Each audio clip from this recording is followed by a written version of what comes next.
Welcome back to this very special edition of Houston Life, live from the very first day of the Houston Livestock Show and Rodeo. I'm Derek Shore. So glad to have you with us. Kathy Hernandez is making her way back from the Champion Wine Garden. So in the meantime, rowdy rodeo goer Lauren Kelly is here. And Lauren, everyone is talking about Parker McCollum, so he's on everyone's mind today as he is the headlining opener for Rodeo. And it turns out you had a chance, can you believe this, to sit down with the star and get to know him a little bit better. You know what, Derek, it's so funny because as Houston Life, we have really gotten the opportunity to follow Parker's career from the very beginning. He has been so kind and allowed us to kind of follow along with his journey. So we've chatted with him multiple times. We were here with him last year when it was his debut at the rodeo.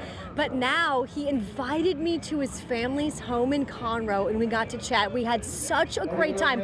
And let me just tell you about Southern Conroe hospitality. Parker's family was amazing. Big shouts out to Grandma Shirley. Hi, Shirley. And let me tell you, we became best friends. Do you see this right here? Parker and I have created a handshake, which we didn't really create. It is actually the one from Fresh Prince that we stole from Will Smith and Jazzy Jeff. But hey, we're best friends now, and every time we see Parker, I hope that we get to chill and hang out with him because he's such a talented guy. He's got some new music on the way. He's got a really busy 2023, and he's really just getting ready for the rodeo tonight. So I want you guys to take a look at this special conversation that I got with Parker McCollum. Take a look.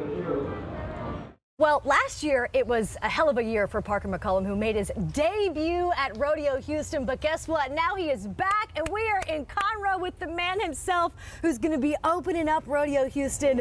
Congratulations on the last couple of years, Parker. You've just absolutely had the best time, and we've loved watching you come on up. Oh, thank you. It's been pretty good. No complaints. Gold Chain Cowboy is kind of where we started with you. We had Pretty Hard. We had a ton of singles. And now you're back with new music. You're back with the rodeo. How does it feel to come back home? I mean, I like any excuse to come back home. I don't get a lot of them these days. Probably only, 2 or 3 times throughout the whole year. And they're always, seems like I'm just swinging through and don't really have any time to actually be here and slow down and get to see everybody. So it's kind of been nice. I got here 3 days early, which is very rare. So playing on a Tuesday night is, it's harder to sell that many tickets on a Tuesday, but I don't have anything ever to do on Sunday and Monday. So it's nice to actually get to have my days off, be here, and then get to enjoy it. Okay, so when you do get to come home, who's on that list of people that you call that you must see every time? I got to go see my grandparents. I got 3 left, which is pretty good at my age. So I definitely try to spend a bunch of time with them. Definitely go see Uncle Chris. My cousin Austin, who was in a bad wreck several years ago, I always stop by and see him. And I'll call up some old buddies. 2 of my very best friends still live here, 2 or 3 of them. So we'll all either play golf when I'm in town or run around. I got a lot of cousins here that I still go see all the time. So. I got to ask you this. When the rodeo comes around, do people still hit you up? Hey, man, can you get me into the rodeo cook-off? Like, can you give me tent passes to that? 100%. My list last year and this year, it's probably twice as long this year, but it was probably 75, 100 people long last year, just for my guests, not including my wife or people my dad may have wanting to come or mom wanting to come or whatever. So you got to be picky when you give those passes. It's a lot. It's a lot. Well, let's talk about your new music. New album is going to be out on May 12th. Never Enough. New single, I Ain't Going Nowhere, which I love.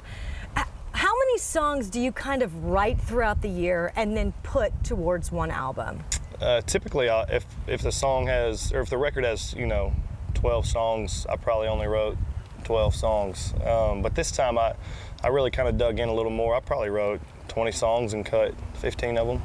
Cut 15. I feel like the songs are kind of your children, right? They're your babies, and when you put them out, you got so many. It's hard to pick favorites and stuff. They're my babies for about 2 weeks after I get out of the studio, and then I'm pretty tired of them. And it's like I always wear them out. I can't stop listening to them. I'm so into them and love how things turned out, and then I don't want to really listen to them after that. So when it comes for a set at the rodeo, how do you, because you have so many songs, how do you even narrow down which songs you want to put into your set list? Well, I mean, you obviously have hits that you got to play. We're very fortunate to have a lot of fan favorites. And so this year with the new record coming out, we try to sprinkle 1 or 2 unreleased songs, some of the ones maybe we think that'll be relevant here before too long once the record's actually out. So.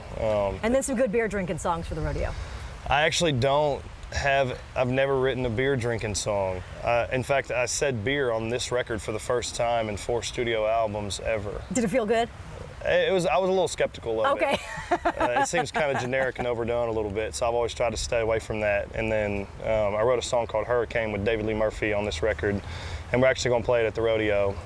We'll close with it, and it does say beer in it.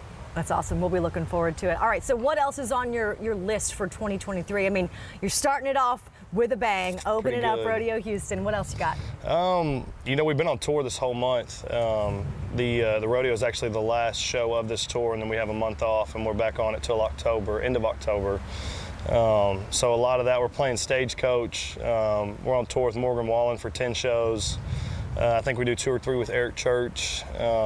So we've been selling out these arenas across the country on our own tour, and then go play stadiums with them and play a stadium on our own at Rodeo Houston. So I love it. All right, as a local Houstonian, Conroe, we're loving this weather, by the way. Thanks for bringing the nice weather welcome to rodeo to this Texas. year. You get rained on by pine needles over here. Oh my goodness! But I do want to ask a couple of questions, just as local Houstonians would want to know these answers from Parker McCollum. All right, if you could go to any concert, past or present, who would it be?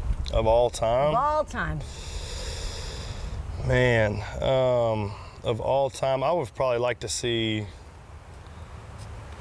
you know, I never got to see Waylon Jennings or Merle Haggard or George Jones. So I'd probably pick George Jones, honestly. I'd probably like to go see maybe his best night. I know he kind of has a reputation for maybe he wasn't always 100%. I'd like to go see him on a good night. All right. Now, when you stop at Buc-ee's, what's in your bag? What you buying there?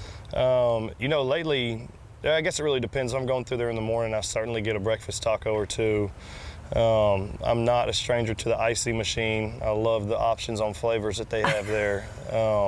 And then the pecans that you smell whenever you walk in, I usually grab some of those. Yeah, I mean, you can literally buy everything there. Beaver nuggets, toss them in there too, right? Yes, ma'am. Yeah, toss those in. All right, where is your favorite place to eat when you come back home? What's on that list of must stops? I mean, I always either go to Vernon's Catfish or Vernon's Beer Garden. So they're right across the road from each other. So whichever way you want to turn in, that's where you eat.